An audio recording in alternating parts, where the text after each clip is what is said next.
Assalamualaikum warahmatullahi wabarakatuh. Perkenalkan, nama saya Saiful Anwar, NIM 2019-20123, kelas P semester 5, Makul Hak Kekayaan Intelektual. Ya, kami akan mengusung tema yaitu menghindari pelanggaran hak cipta sebagai tugas mata kuliah hak kekayaan intelektual. Yang pertama yaitu apa sih pengertian hak cipta dan jenis ciptaan yang dilindungi? Pertama-tama perlu diketahui mengenai apa yang dimaksud dengan hak cipta dan jenis ciptaan yang dilindungi. Pasal 2 ayat 1 Undang-Undang Nomor 19 Tahun 2002 tentang hak cipta mengartikan hak cipta sebagai hak eksklusif bagi pencipta atau penerima hak untuk mengembangkan atau memperbanyak ciptaannya atau memberikan izin untuk itu dengan tidak mengurangi pembatasan-pembatasan menurut peraturan perundang-undangan yang berlaku. Hak cipta timbul secara otomatis berdasarkan prinsip deklaratif, yaitu setelah suatu ciptaan telah diwujudkan dalam bentuk nyata tanpa mengurangi pembatasan sesuai dengan ketentuan peraturan perundang-undangan. Berdasarkan pasal 12 ayat 1 Undang-Undang Nomor 19 Tahun 2002 menyebutkan ciptaan yang dilindungi adalah ciptaan dalam bidang ilmu pengetahuan, seni, dan sastra yang mencakup seperti buku, program komputer, pamflet, perwajahan atau layout, karya tulis yang diterbitkan dan semua hasil karya tulis lain, ceramah, kuliah, pidato, dan ciptaan lain yang sejenis dengan itu, alat peraga yang dibuat untuk kepentingan pendidikan dan ilmu pengetahuan, lagu atau musik dengan atau tanpa teks, drama atau drama musikal, tari koreografi, pewayangan dan pantomim, seni rupa dalam segala bentuk seperti seni lukis, gambar seni ukir, seni kaligrafi, seni bahat, seni patung, kemudian ada kolase dan seni terapan, arsitektur, peta, seni batik, fotografi, sinematografi, terjemahan atau tafsir atau saduran, bunga, rampai, database, dan karya lain dari hasil pengaliwujudan. Hak cipta sendiri mencakup dua hak lainnya, yakni hak moral dan hak ekonomi. Hak moral adalah hak untuk menuntut dicantumkan nama atau nama samarannya di dalam karyanya ataupun salinannya dalam hubungan dengan penggunaan secara umum. Sedangkan hak ekonomi adalah hak untuk mendapatkan manfaat ekonomi atas ciptaan serta produk hak terkait. Kemudian yaitu bentuk pelanggaran hak cipta. Apa sih pelanggaran hak cipta itu? Seperti apa bentuknya? Pelanggaran hak cipta berarti melanggar hak moral dan hak ekonomi pencipta sebenarnya. Sebagaimana telah dijelaskan sebelumnya, terdapat banyak kegiatan yang termasuk ke dalam kategori pelanggaran suatu hak cipta.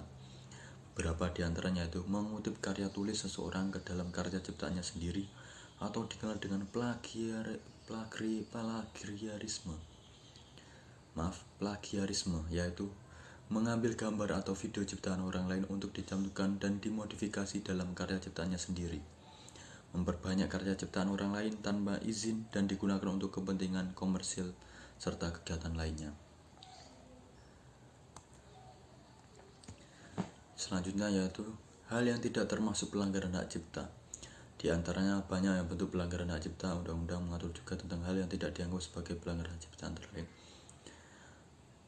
Yang pertama yaitu termasuk sebagai pembatasan hak cipta, pengumuman dan atau perbanyak lambang negara menurut sifatnya yang asli, pengumuman atau perbanyakan segala sesuatu yang diumumkan atau diperbanyak oleh atau atas nama pemerintah, kecuali apabila hak cipta itu dinyatakan dilindungi baik dengan peraturan perundang-undangan maupun dengan pernyataan pada ciptaan itu sendiri atau ketika ciptaan itu diumumkan atau diperbanyak atau pengambilan berita aktual baik seluruhnya maupun sebagian dari kantor berita, lembaga penyiaran dan surat kabar atau sumber sejenis lain dengan ketentuan sumbernya harus disebutkan secara lengkap. Yang kedua yaitu dengan kondisi telah mencantumkan sumbernya. Penggunaan ciptaan pihak lain untuk kepentingan pendidikan, penelitian, penulisan karya ilmiah, penyusunan laporan, penulisan kritik, atau tinjauan suatu masalah dengan tidak merugikan kepentingan yang wajar dari pencipta. Pengambilan ciptaan pihak lain baik seluruh maupun sebagian guna keperluan pembelaan di dalam atau di luar pengadilan, pengambilan ciptaan pihak lain baik seluruhnya maupun sebagian guna keperluan ceramah yang semata-mata untuk tujuan pendidikan dan ilmu pengetahuan atau pertunjukan yang tidak dipungut bayaran dengan ketentuan tidak merugikan kepentingan yang wajar dari pencipta. Perbanyakan suatu ciptaan bidang ilmu pengetahuan, seni dan sastra dalam huruf braille guna keperluan para tunanetra, kecuali jika perbanyakan itu bersifat komersial. Perbanyakan suatu ciptaan selain program komputer secara terbatas dengan cara atau alat apapun atau proses yang serupa oleh perpustakaan umum, lembaga ilmu pengetahuan atau pendidikan, dan pusat dokumentasi yang non-komersial semata-mata untuk keperluan aktivitasnya. Yang ketiga yaitu termasuk sebagai objek ciptaan yang tidak memiliki hak cipta. Hasil rapat terbuka lembaga-lembaga negara, kemudian peraturan perundang-undangan, pidato kenegaraan atau pidato pejabat pemerintah, putusan pengadilan atau penetapan hakim atau keputusan badan arbitrase atau keputusan badan-badan sejenis lainnya. Selanjutnya yaitu sanksi terhadap pelanggaran hak cipta. Pelanggaran terhadap hak cipta dapat diproses sebagai pidana sebagaimana yang tertuang dalam pasal 120 Undang-Undang Hak Cipta. Tindak pidana sebagaimana dimaksud dalam undang-undang ini merupakan delik aduan. Adapun sanksi pelanggaran hak cipta yang diberikan dapat berupa pidana penjara atau denda.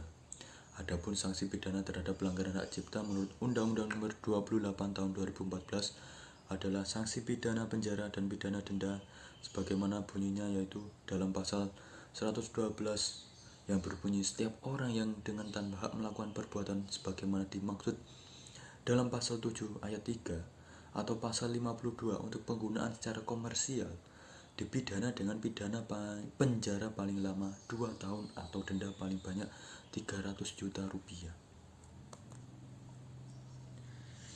Ya, kemudian yaitu bagaimana sih cara menghindari pelanggaran hak cipta untuk produk kita sendiri. Dengan adanya sanksi yang berat atas pelanggaran suatu hak cipta, maka seseorang harus lebih berhati-hati dalam menggunakan hak cipta milik orang lain dalam karya ciptaannya. Dalam hal ini terdapat beberapa cara untuk menghindari pelanggaran suatu hak cipta, di antaranya yaitu yang pertama, mengajukan permintaan izin secara tertulis dari pemegang hak cipta berisi informasi spesifik tentang karya yang akan digunakan dan bagaimana penggunanya, dan tentunya mendapat izin pemegang hak cipta secara tertulis. Yang kedua, mencantumkan sumber karya tulis. Untuk pengutipan karya tulis dapat ditampilkan dalam teks di catatan kaki dan di akhir karya tulis dengan informasi sekurang-kurangnya terdiri atas nama pencipta, judul atau nama ciptaan, dan nama penerbit jika ada. Yang ketiga, memberikan kompensasi atas karya ciptaan berbayar sesuai yang ditetapkan oleh pemegang hak cipta.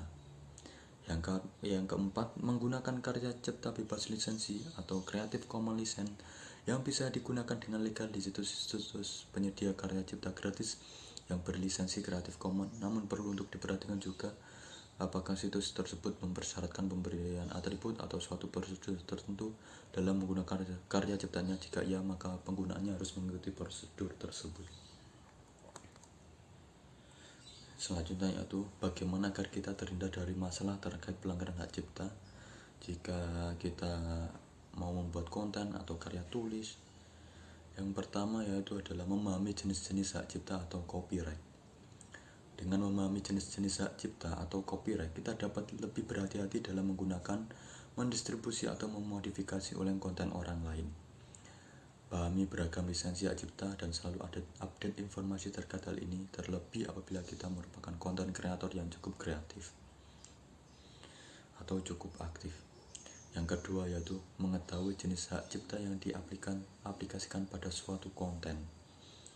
Jika kita membuat suatu konten, saat kita bermaksud untuk menggunakan konten atau materi orang lain, pastikan kita menggunakan jenis hak ciptaan apa yang dieksplisitkan dalam karya tersebut.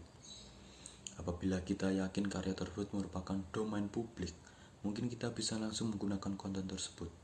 Namun apabila kita tidak yakin dengan lisensi karya tersebut, sebaiknya kita menghubungi pencipta dari konten tersebut dan meminta izin atau setidaknya menyematkan sumber dari karya tersebut dan mencantumkan nama pencipta dari konten yang ada pakai atau modifikasi. Terlebih apabila kita menggunakannya untuk kepentingan komersial.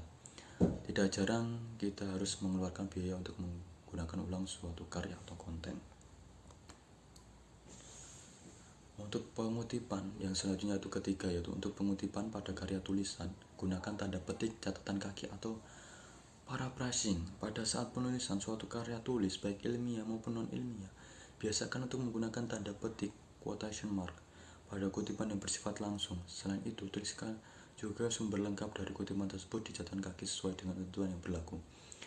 Yaitu yang sama ya, seperti dari di awal tadi sudah diungkapkan, sudah dijelaskan. Selain itu, saat sahabat merujuk pada suatu ide dari orang lain, sahabat dapat menggunakan dengan kata-kata sahabat kita sendiri atau yang bisa disebut dengan paraphrasing, namun dengan tetap mencantumkan sumber dari ide tersebut. Yang keempat yaitu perhatikan bagian term of use, term and condition pada suatu website yang menyediakan konten free to use, bebas digunakan. Walaupun semakin banyak website yang menyediakan konten seperti gambar, grafik, foto, audio, atau video menyeratkan bahwa penggunaan free to use, namun sahabat tetap perlu mengecek ulang term of use atau cara penggunaan dari konten mereka. Misalnya pada website penyedia audio, free sound, mereka tetap menggunakan Creative Commons untuk konten mereka dan bukan domain publik. Yaitu adalah contohnya bagaimana sih cara menghindari pelanggaran hak cipta untuk kita sebagai dalam dunia modern, seperti kita membuat YouTuber, konten-konten YouTube.